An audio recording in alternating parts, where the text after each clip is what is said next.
నమస్తే. నేను మీ Yamuna. Welcome to our channel. ఈ రోజు మనతో పాటు ఉన్నారు TDP senior most social media activist Amma Prasad గారు. నమస్తే సార్. నమస్తే అమ్మా.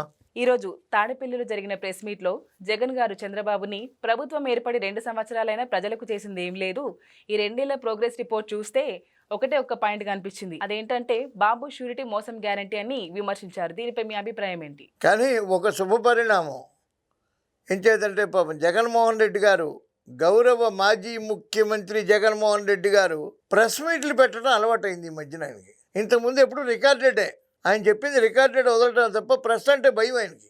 ప్రెస్ అంటే భయం. ఇంకేంటి పాలనలో ఉన్నంతకాలం చేసిన తప్పులు ప్రెస్ ఎక్కడ క్వశ్చన్లు అడుగుతారో అని భయం వేసి ప్రెస్ మీట్లు పెట్టేవారు కాదు.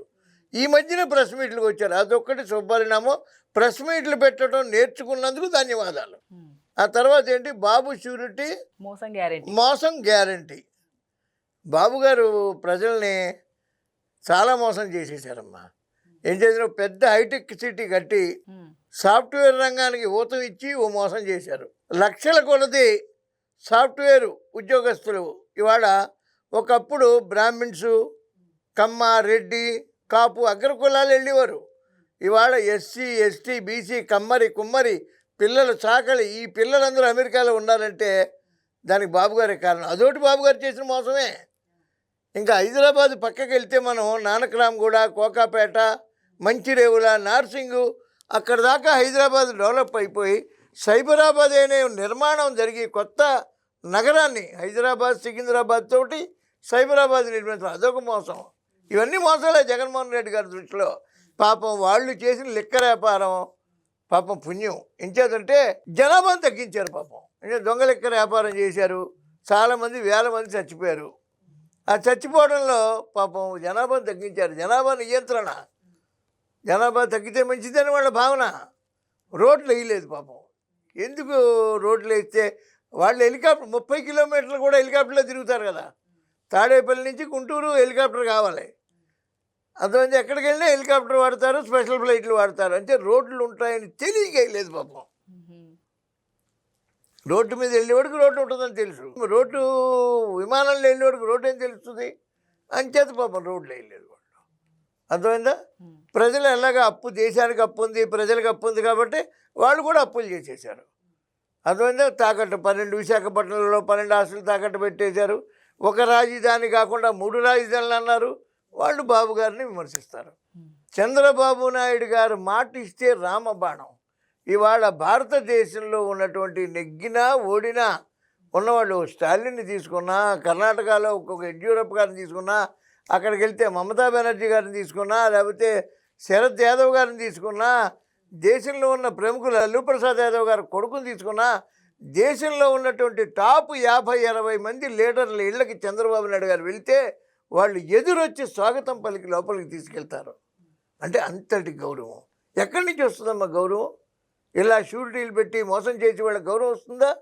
బాబు గారి మాట రామబాణం. బాబు గారి విజనం భారతదేశంలో ఏ రాజకీయ నాయకుడికి లేదు. ఇవాళ సాక్షాత్తు మోడీ గారు వచ్చి చంద్రబాబు నాయుడు గారి ఇంటికి వెళ్ళి గంట సేపు కూర్చుని చర్చలు జరిపారనంటే దేశ రాజకీయ పరిస్థితుల గురించి ఎన్నో రకమైన ఆసక్తికరమైన విషయాలు మాట్లాడుకుని ఉంటారు. సాక్షాత్తు ప్రధానమంత్రి అలా రావటం అనేది మామూలు విషయం కాదు. అది చంద్రబాబు నాయుడు గారికి గొప్పతనం. వాళ్ళకేం తెలుసమ్మా, వాళ్ళకేం తెలీదు. వాళ్ళు బూతులు మాట్లాడుకునేవడం తప్ప వాళ్ళకి ఏమి తెలియదు. అదొక సంత పార్టీ అది. తర్వాత ఇంకేమన్నాడు ఆయన, అయితే ఇదే పార్టీలో ఈ మధ్య చంద్రబాబు గారికి మావిగన్ అనే పేరు వింటేనే గుండెదడ పెరుగుతుంది, బీపీ పెరుగుతుందని జగన్ సెటిల్ వేశారన్నమాట. ఈ మావిగన్లు, ఈ చెత్త గన్లు ఇట్లాంటి ఎన్నో చూశాడమ్మా చంద్రబాబు నాయుడు గారు. 24 క్లైమోర్ మైన్లోంచి బయటకు వచ్చి సాక్షాత్తు శ్రీ వెంకటేశ్వరుడు పునర్జన్మించిన వ్యక్తి చంద్రబాబు నాయుడు గారు. చంద్రబాబు నాయుడు గారు చూడండి ఏముంటుందమ్మా, ఆయన ఇట్లాంటి పిచ్చి పిచ్చి సినిమాలు చాలా చూశారు, ఇలా పిచ్చి పిచ్చి మాటలు చాలా విన్నారు ఆయన జీవితంలో. ఆయన జీవితమే ఓ పెద్ద ఎదురీత. సవాళ్ళని అధిగమించుకుంటూ, ఎప్పటికప్పుడు సమస్యల్ని సాల్వ్ చేసుకుంటూ, సవాళ్ళని అధిగమించుకుంటూ చంద్రబాబు నాయుడు గారు రావడం, డెవలప్ చేయడం, ఇంకోటి ఎవడో వచ్చి సర్వనాశనం చేయడం, మళ్ళీ ఈయన డెవలప్ చేయడం, వాళ్ళు వచ్చి సర్వనాశనం చేయడం.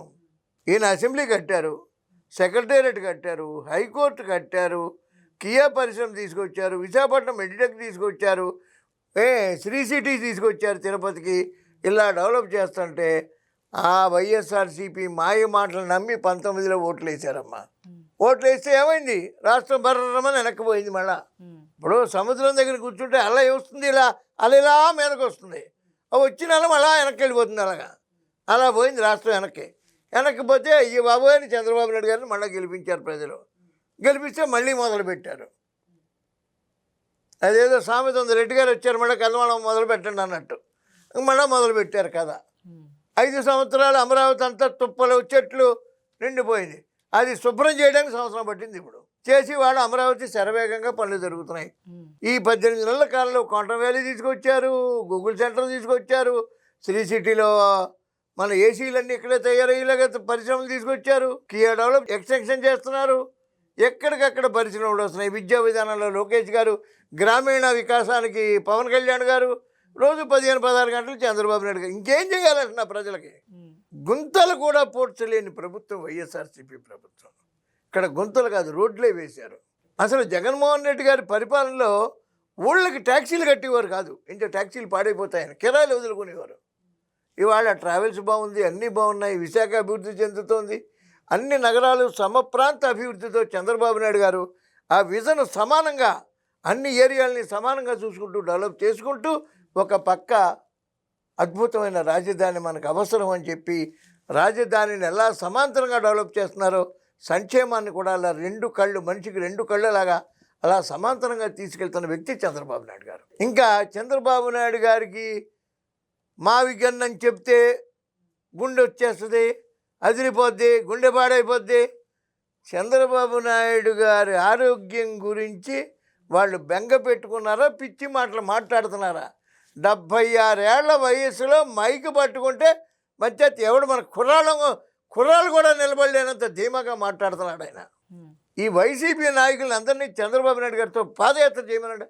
రోజుకు 30 కిలోమీటర్లు నడవగలడు ఆయన ఆరోగ్యం స్ట్రాంగు, ఆయన సంకల్పం స్ట్రాంగు, ఆయన దృఢ చిత్తం స్ట్రాంగు, ఆయన మనస్తత్వం స్ట్రాంగు, మనిషి స్ట్రాంగు, మనసు స్ట్రాంగు. ఆ మనసులో ఉన్నటువంటి ప్రజలకి మేలు చేయాలి, నాకు ఇంత జీవితాన్ని ఇచ్చిన ప్రజలకు మేలు చేయాలనే ధ్యేయం స్ట్రాంగు. ఎప్పుడైతే కూడా మనం ఒక సామెత ఉందమ్మా, పని చేసేవాడికి శత్రువులు ఉంటారు, పని తక్కువ చేసేవాడికి తక్కువ శత్రువులు ఉంటారు, పని అసలు చేయడానికి శత్రువులే ఉండరు. ఎప్పుడు కూడా పని చేసేవాడికే శత్రువులు ఉంటారు. If you are strong you will have more enemies. If you are less strong, you will have less enemies. If you are not strong, you will have no enemies. This is the correct system. అంచేత చంద్రబాబు నాయుడు గారిని విమర్శించే స్థాయి YCP వాళ్ళకి లేదు. ఆ YCP వాళ్ళలో జగన్మోహన్ రెడ్డి గారి వెనకాల ఓ సంత ఉంది, ఆ బూతుల సంత. అసలు రాజకీయం చేయాలనుకునేవాడు ఎవడైనా సరే ఒక మంచి టీమును పెట్టుకోవాలమ్మా. ఓ నిమ్మల రామానాయుడు గారు, ఓ లోకేష్ గారు, ఓ రామానాయుడు గారు, ఓ ఆనంద్ రామనారాయణ రెడ్డి గారు, ఓ పెమ్మసాని గారు, ఓ అనగాని సత్యప్రసాద్ గారు. ఈ టీం ఎలా ఉంది, వాళ్ళ టీం ఎలా ఉందమ్మా? ఒక మంచి టీం ఉండాలి, ఒక టీం వర్క్ ఉండాలి. నేను అనేవాడు ఎప్పుడూ ఓటమే. జగన్మోహన్ రెడ్డి గారి పొలిటికల్ హిస్టరీ అంతా కూడా నేను చంద్రబాబు నాయుడు గారి పొలిటికల్ హిస్టరీ అంతా కూడా మనం నేనులో ఓటముంది, మనంలో గెలుపు ఉంది. జై తెలుగుదేశం. నమస్తే.